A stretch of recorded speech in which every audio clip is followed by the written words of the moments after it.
नमस्कार. आपण आज गोकुपा अमृत कसं तयार करायचं याचं प्रात्यक्षिक बघणार आहोत. बंसीगिर गोशाळा जी आहे गुजरातची, त्याकडनं आपल्याला हे गोकुपा अमृत मिळालेलं आहे आणि आपण 1,00,000 शेतकऱ्यांना नगर जिल्ह्यात आणि महाराष्ट्रातल्या बऱ्याच जिल्ह्यामध्ये आपण देण्याचा प्रयत्न करतो याच्यामध्ये. तर माझं नाव निलेश राजाराम चिपाडे, राहायला नगर शहर, मोबाईल नंबर 9326270999. आपल्याला हे गोकुपा अमृतची बाटली मिळालेली आहे. त्याच्यामध्ये या झाकणाला भोक्स आहे, तर छिद्र आहे. तर ह्या हवाबंद बाटलीत आपल्याला घ्यायचं नाही, तर त्याला छिद्र पाहिजे. तर हे 200 लिटर पाणी घेतलेलं आहे.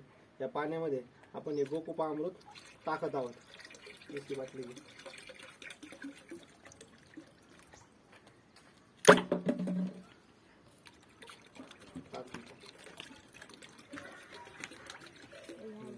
त्यानंतर आपण हे 2 लिटर देशी गायचं ताक आहे. 200 लिटर पाण्याला 1 लिटर गोकुपा अमृत, 2 लिटर हे देशी गायचं ताक आपण टाकतो त्याच्यामध्ये.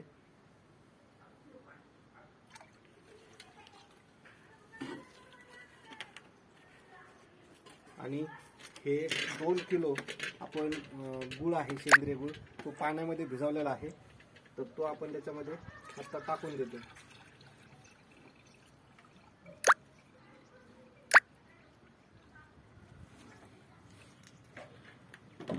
आता हे मिश्रण आपल्याला ढवळायचं आहे. तर आपण त्याला बांबू टाकूनही ढवळू शकतो, किंवा आपल्याकडे हा फिश टँक मधला एअर पंप आहे, तो आपण आता टाकून हे चालू करतोय. तर हा एअर पंपामुळे याला कंटिन्यू एरिएशन आणि एजिडेशन मिळते. तर बॅक्टेरिया हे त्याच्यामध्ये ग्रो होतात. साधारण 3 ते 4 दिवसामध्ये हे तयार होणार आहे.